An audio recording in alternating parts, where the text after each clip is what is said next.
What's up everyone, this is Save Night and welcome back to Let's Play Home for the PC.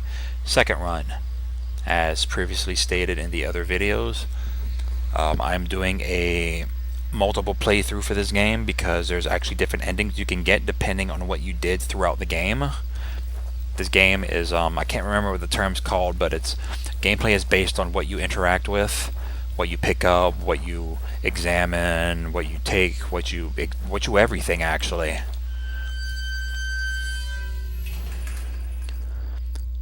As I stepped through the gate, I suddenly recognized the auto parts factory where I had worked at as a machinist for all those years.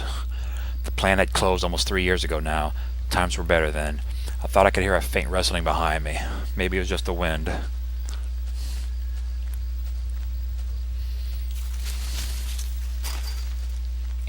And of course another body. Found the body of a security guard just doing his job, no doubt. His face was covered with blood from some kind of head wound. I wondered, was this his flashlight? Yeah.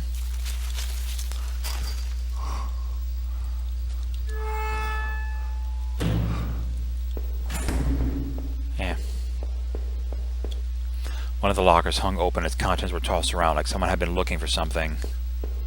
Maybe they have. Door was locked. A little electronic box under the handle. A sign was pasted in front that said, "Danger closed for repairs." A large power box with 5 lights on it. Cables burst out of the box, sneaking off the other parts of the factory. The metal was starting to wear, and cobwebs had collected on the corners. The box wasn't receiving power.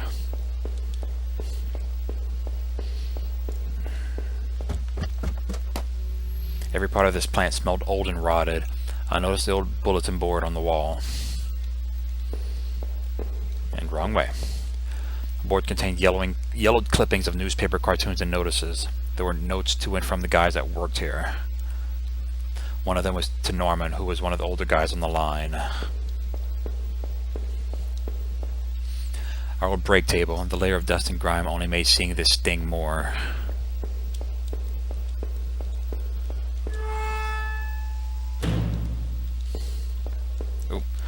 A power panel. Looked like it was shut off. Did I push it? Did I push it again? Yes, I did. The open locker was stuffed with dirty work clothes and old boots. There was a photo of a woman taped to the inside, but it was scratched out and the face was unrecognizable.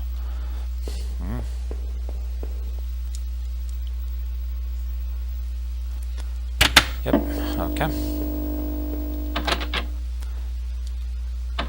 Wait, shed tight, there's a rusty looking card slot on the side.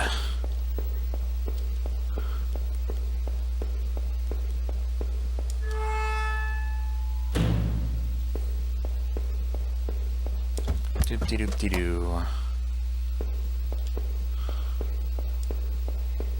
Meh.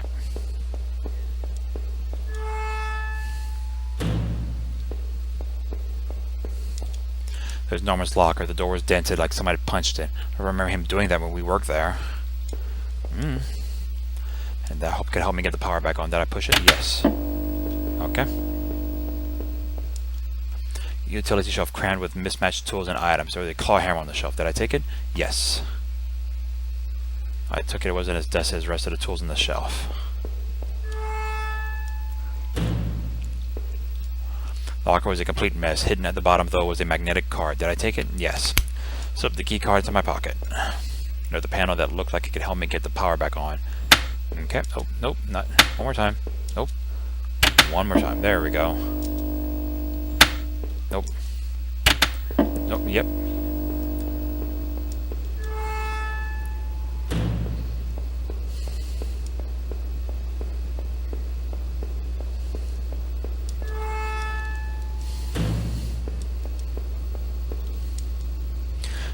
Struck it with the hammer. I struck with the hammer. The old wood boards came apart easily. After I removed the panels, I left the hammer on the floor. This was my locker there in the factory. It stank of booze. There was a picture of Rachel on the inside.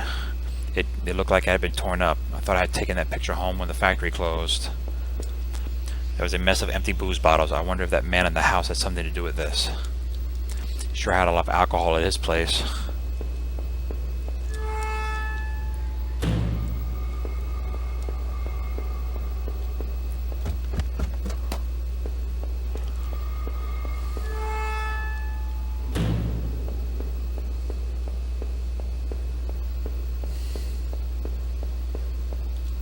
The keycard I found seemed like it would pass through this reader.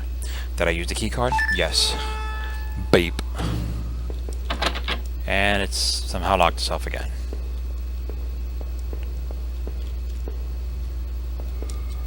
There was some kind of ventilation hatch there. Looked like I could jump to the room below. My leg hurt enough as it was, but I couldn't see another option. Did I jump? Oh man, my head looked like hell. There was a crumpled up letter on the floor. It had been scratched out heavily and it was hard to make out. I tried to read the letter. Sure, I didn't do it last time. Most of the letter was violently scratched out with what looked like a ballpoint pen. All I could make out was need to, just don't, drinking, need, Norman? Who was Norman writing to? Bottom of the ventilation hatch hung open. It was pretty high up. I wasn't sure if anyone could have gotten back up there. Now his limp is even more pronounced now. I stepped out of the factory, glad to be rid of the smell of its memories. I couldn't stop thinking about that room with the bottles in it. Was that guard I found outside really drinking up there? What about Norman? And who had rooted through all those lockers? I couldn't tell where I was as I looked around, but I figured I needed to get to a road, get my bearings. Maybe Norman could help. His store wasn't that far from the turnoff to the factory, if I remembered correctly. Okay, and there's the factory. So when we come back, I am heading off to Norman's store. See if he can help me. So until then, this is Save Night on Let's Play Home, second run. Later, guys.